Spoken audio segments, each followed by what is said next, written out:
is wild about this story? This man walked out of a murder trial free. A jury of his peers looked at all the evidence in the death of Young Dolph, one of Memphis's most beloved rappers, and they said not guilty.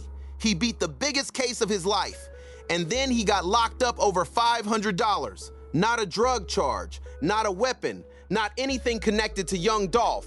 $500 and a rental car that never got booked. That is what brought Hernandez Govan back into custody. And I promise you, the full story behind how that $500 turned into federal charges, jail beatings, and national news is so layered and so Memphis that you genuinely could not write this if you tried. Let me break it all down from the beginning. Ladies and gentlemen, have you reached a verdict? Yes.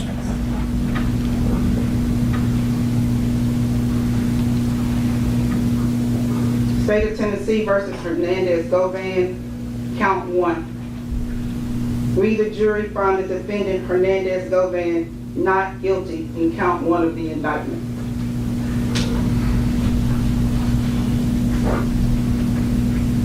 State of Tennessee versus Hernandez Govan, count 2. We, the jury, find the defendant Hernandez Govan not guilty in count 2 of the indictment. Ma'am. Court's in session.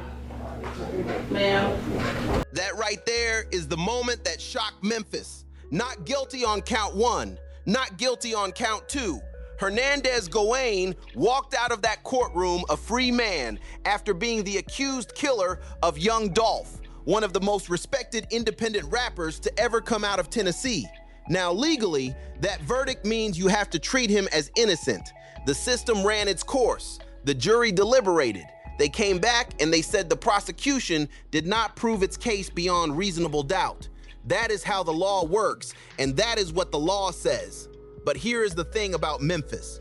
The law and the streets have never operated on the same timeline, and the people around Young Dolph were never going to let a courtroom verdict be the final word on what happened to their man. So from the moment that not guilty verdict came down, everyone who knew and loved Young Dolph was watching Hernandez Govan very closely. What nobody expected, not even the people watching him, was that Hernandez Govan was going to hand them exactly what they needed without anyone having to do anything. Because within months of walking out of that courtroom, this man managed to get himself arrested, get federal charges picked up on a misdemeanor, get ambushed on Facebook Live, and allegedly get beaten inside federal custody.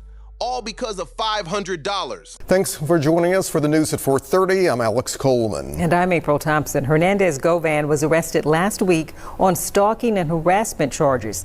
Braille Brown set in court today and has more on why Govan did not appear.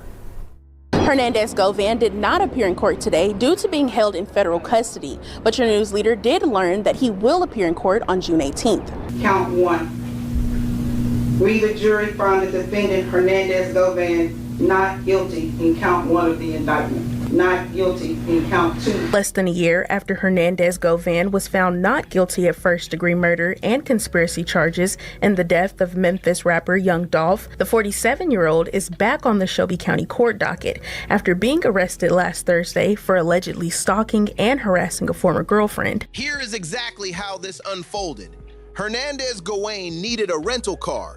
Simple enough, but for whatever reason, whether it was his name being flagged, his record, or just bad credit, he could not book the rental himself. So he gave $540 to a woman he knew. She was supposed to book the car for him. That was the entire arrangement. $540, book the car, done.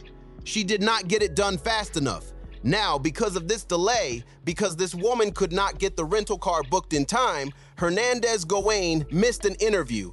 And not just any interview, an interview that was worth $5,000 to him. So in his mind, her failure to book a $500 rental cost him $5,000. And that math sent him into a rage that he could not pull himself back from.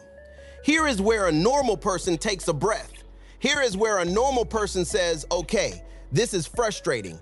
Give me my money back. We go our separate ways. But Hernandez Govan did not do that. He told her to keep the money. He did not want the money anymore. What he wanted was for her to feel the same pain he felt. And that decision, that choice to want pain over money is what unraveled everything. Man, keep the money. I don't want the money no more, man. It's smoke. Now, Hernandez even told her, yo, the National Guard can't watch your house all day, LOL. And he also told her, I don't give a F about no police, National Guard, or nothing. She actually initially called the police because she was scared to go home. So she thought Hernandez might have been in her home when she got there, so she called the police, and that's how all of this started. Now, one thing that surprised me, or confused me, I should say. Read that again. The National Guard can't watch your house all day, with a laughing emoji after it.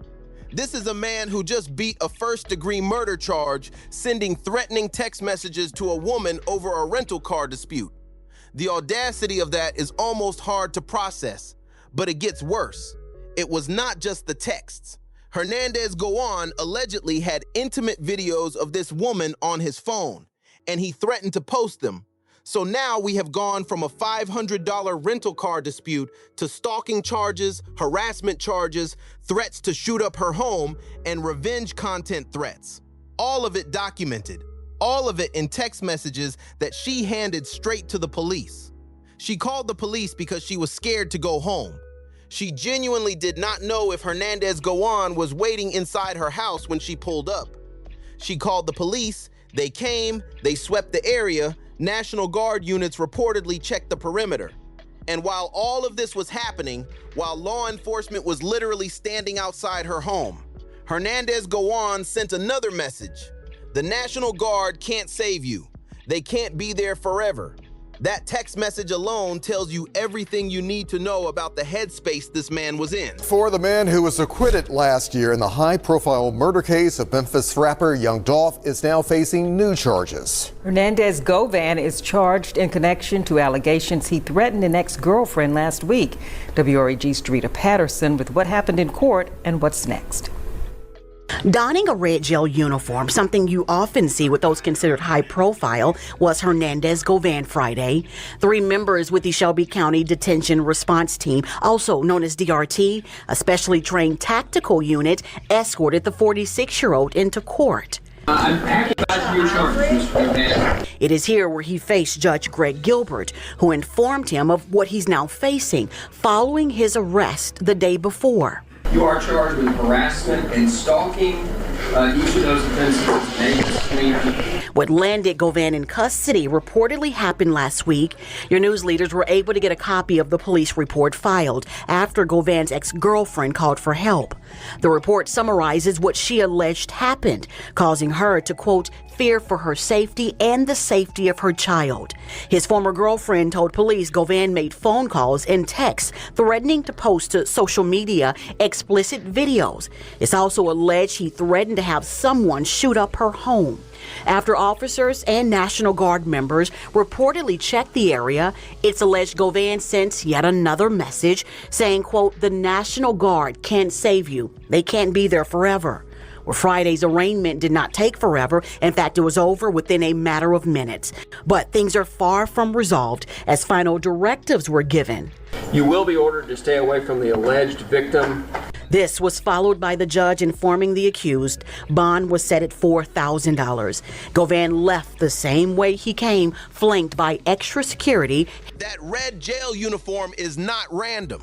In Shelby County, when they put you in red, it means you are considered high profile. It means they are treating your case differently from the jump.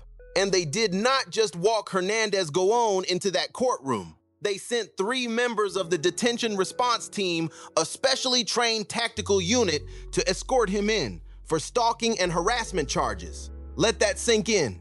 This is not a weapons charge. This is not a drug trafficking case. This man got a tactical unit escort into a courtroom for threatening a woman over a rental car. And the reason they treated it that way is because of who Hernandez Govan is in Memphis. His name carries weight whether he wants it to or not. And after the Young Dolph case, every law enforcement agency in Tennessee had eyes on him. The original charges themselves were not heavy. The host of this podcast said it directly. If Hernandez Govan got found guilty on both the stalking and harassment charges, he was probably looking at just under a year, maybe less. It was not a life-changing sentence. It was serious but manageable. Then the feds stepped in. The charges he was originally arrested on is nothing. I think if he get found guilty on both of those charges, he was probably facing just shy of like a year in prison, if that. So he was ordered to come back on Monday, but he missed his court date on Monday. And the reason why he missed his court date on Monday was because the feds actually picked up the charges, which to me, it's absurd. I've never seen the feds pick up misdemeanor charges in my life. This is the part that has people in Memphis talking, because the federal government does not pick up misdemeanor charges. That is not how it works. The feds have a conviction rate that hovers around 90%. They do not waste their resources on stalking and harassment cases between private citizens. They pick cases they know they can win, and they pick cases that are worth their time. So why did they pick up Hernandez Govan's misdemeanor charges? The host theory, and honestly, it is hard to argue with this, is that there is a much larger play happening underneath all of this. That these misdemeanor charges are just the vehicle. The reason they brought him into federal custody on a charge this small is because they are building towards something much bigger. What that is, nobody outside the investigation knows yet. But the fact that federal prosecutors looked at a stalking and harassment case and said, "We want this," that alone tells you this situation is far from over. He missed his court date on Monday, not because he forgot, not because he was irresponsible. He missed it because the feds had already scooped him up and he was sitting in federal custody while his state court date came and went. Yeah. CEO King Munchie, man. We are live from the track house, man. You gonna hear it here first, man. All you sucker type of motherfucking podcasters, man. You can't me, man. You can't me, man. Wag 100, man. You can't me, man. Yeah. Woody, sucker type. Got me blocked, by the way, man. They can't handle a real motherfucker. You know what I'm saying? They block like they some. But anyway, man, Hernandez Govan, man, he got me blocked too, but don't even worry about it though, cause he got his own self blocked, man. Don't that in the pedophile right there. Feds to pick this motherfucker for cyber bullying, man. But that ain't the news though. That's everybody, my mixtape, everybody got that news, you know what I'm saying? We ain't worried about that, but y'all don't know this though. They done already whooped it, man. Man, they already got punched on soon he pulled up, man. They checked in, man. They might catch the pinafore, check the NPC, man. They whooped them. Get how they whoop them. They check in PC too. Man, went down there to the PC like, I'm gonna be cool down at PC, man. Yeah, you know I gotta check in. He check in PC, man. He wanna check in, we gonna check in too. They done whooped them, and that's on my mama, man. It's going down, man. News you can use, man. Yeah, man. Real news though, man. You know what I'm saying? Hey, man. You heard it here first. Yeah, with that. Hey, oh wait, man, you heard it here first, man. Yeah, gotta get it to you. You know what I'm saying? I'm the best to do this, and the rest of my suckers blocking me blocked, man. Sis nigga got me blocked, man. But they gonna see this though, cause this going fed. Now this is where the story takes a turn that nobody in mainstream media is going to touch. Because what King Munchie is claiming, and this is unverified, this is street reporting, this is one source, is that when Hernandez Govan checked into federal custody, he was not alone in there. And the people he was not alone with were connected to Young Dolph. King Munchie is a Memphis blogger. He is not a journalist in the traditional sense. But in Memphis, he is often the first person with information that the news cameras are still trying to confirm weeks later. And what he is saying is that Hernandez Govan got handled inside. That when he checked in, people were already there waiting. If you don't speak Iganese, let me translate for you guys. When he says Kool-Aid on his lips and Kool-Aid on his mouth or his cheeks, he's referring to blood. He's claiming like they blooded him up from his face down. Now, Hernandez Govan is a gangster. Like he's a general where he's from. I don't think he's in there by himself. I don't think he's in there alone. For those who do not speak the language King Munchie was using, the host breaks it down very clearly. When he says Kool-Aid on the cheeks, on the lips, he is talking about blood. He is claiming that Hernandez Govan went into that facility and came out of that first encounter with blood on his face. Now, the host himself pushes back on how clean this story is. He points out that Hernandez Govan is not just some random guy walking into a facility with no connections. He is a general where he is from. Memphis is a city with deep factional lines, deep neighborhood loyalties, and a very specific prison culture where those lines follow you inside the walls just like they follow you on the streets. The host does not believe Hernandez Govan was just sitting there as a defenseless target. But the Facebook Live ambush that happened before he even got to federal custody, that one is not a rumor. That one was documented on camera. And his crew? Well, Sammy was on Facebook Live. And while on Facebook Live, Sammy pulled up and ambushed Hernandez Govan.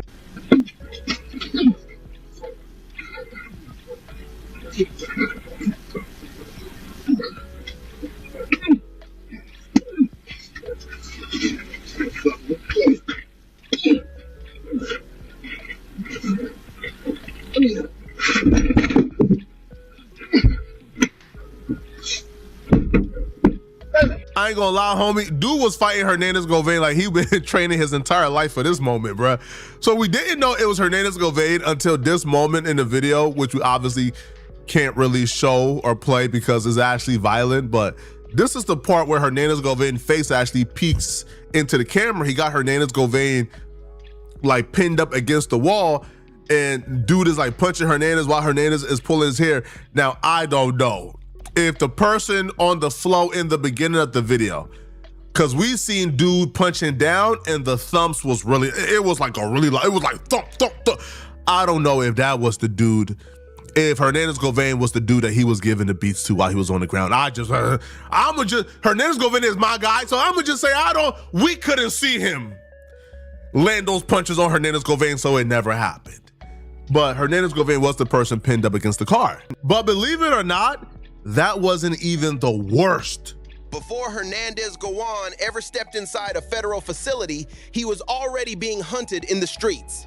A man named Sammy, someone with known allegiance to Young Dolph and his circle, was on Facebook Live when he pulled up on Hernandez Govan and ambushed him in broad view of everyone watching the stream. The host describes it vividly. Hernandez Govan gets pinned against the car. Sammy is throwing punches. And then there is this moment, this very specific moment, where Hernandez Govan's face turns toward the camera, and everyone watching the live stream realizes exactly who they are looking at. The video spread overnight. By the time most people saw it the next morning, Hernandez Govan was already in federal custody. So within a 24-hour window, this man got ambushed on Facebook Live in the evening. The video went viral overnight, and by 11 in the morning, he was sitting in a federal holding cell. And allegedly, that was just the beginning of what was waiting for him inside. So let us bring this full circle. Hernandez Govan beat a first-degree murder charge. He walked out of court a free man. And then, within months, he handed his enemies, the streets, and the federal government everything they needed, all because of a $500 rental car that never got booked. The threatening texts, the intimate video threats, the National Guard comment with a laughing emoji, all of it documented, all of it handed to police by a woman who was scared to go home, all of it now sitting in a federal case file. The host of this podcast makes a point that is worth sitting with. He has never seen the feds pick up misdemeanor charges, not once. And the fact that they did here, the fact that federal prosecutors looked at a stalking case and decided they wanted it, means that what we are seeing on the surface is not the whole story. There is something underneath this that has not come out yet, something bigger that these charges are paving the road toward. Memphis has a long memory. Young Dolph built his entire career on independence, loyalty, and never bending to pressure from anyone. The people around him carry that same energy, and right now, whether it is in the streets, on Facebook Live, or inside the walls of a federal facility, it looks like the bill for what happened to Young Dolph is still coming due. $500 started all of this, but something tells me this story does not end anywhere close to $500. Drop a comment and tell me, do you think the feds have a bigger case building here, or is this really just about a rental car? And if you want to stay updated on everything happening with this story as it develops, make sure you subscribe, because this one is far from over.